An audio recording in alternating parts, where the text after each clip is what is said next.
story évidemment. Je vous ai jamais fait de update sur Adriana. Mais en gros Adriana, bon ça va, c'est quand même un bébé plutôt facile. Elle va me faire mentir pendant la story évidemment. Je disais du coup, je sais pas s'il y en a qui ont déjà vécu ça avec des bébés allaités. Mais en gros Adriana elle veut pas du tout la tétine.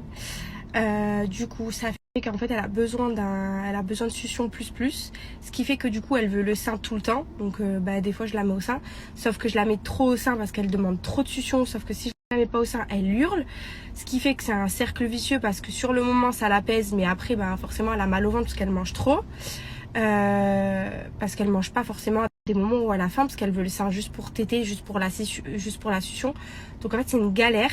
Et le problème c'est que les trajets en voiture, le bain, tout ce qui est des moments où elle est pas collée contre moi, elle hurle la mort parce qu'en fait elle veut être que accrochée au sein et elle a mal au ventre tout le temps du coup. Donc je ne sais pas quoi faire. Là par exemple on était en voiture et on a dû s'arrêter parce qu'elle hurlait. Mais quand je vous dis elle hurle la mort, elle hurle la mort. Et elle s'apaise pas jusqu'à ce qu'elle soit au sein. Et je suis sûre que si elle prenait la tétine, ça irait mieux. Parce que le problème, c'est que même pendant le bain, depuis qu'elle est née, je n'ai jamais réussi à lui faire un bain où elle n'a pas pleuré, où elle n'a pas été désagréable. Parce qu'en fait, elle est pas bien et elle supporte pas les moments où elle est pas...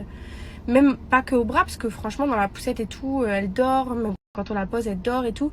Mais c'est quand elle est en phase d'éveil. Dès qu'elle est en phase d'éveil, c'est fini. Fini, c'est une galère.